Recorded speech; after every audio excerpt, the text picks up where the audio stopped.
Someone did this dresser dirty, but luckily it fell into the right hands. And I am here to restore it to its full glory. I'm not going to hate on the paint and the knobs too much because the woman I picked it up for said she used it for her younger daughter, which is cute. But after you see the outcome, I still think it's a crime you covered this up with paint. To start, I removed the doors and drawers and then slathered on as much paint thinner as I could. Stripping paint saves a ton of time when it comes to sanding, but it's so messy, so I only want to do this 1 or 2 times.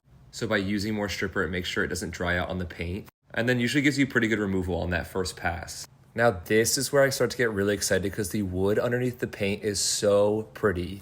Even though this stripping process was a complete mess, I'm so glad that I did it because I realized that this was actually veneer on this piece. And with most of the paint gone, now I could use a higher grit sandpaper and really reduce the risk of me burning through the veneer. With most of the piece stripped, we are now getting into sanding. Now, it's only a couple seconds here, but let me tell you, I spent hours sanding this piece.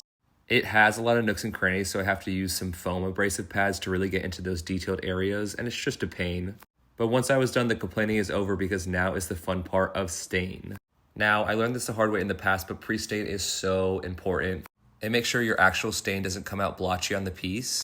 Just make sure you use the right pre-stain depending on whether your actual stain is oil-based or water-based. I opted to go with a gel stain this time in the color coffee.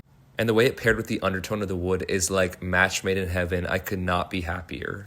My boyfriend and I actually picked this piece out to keep for the house. So I was thrilled when the stain really matched my vision.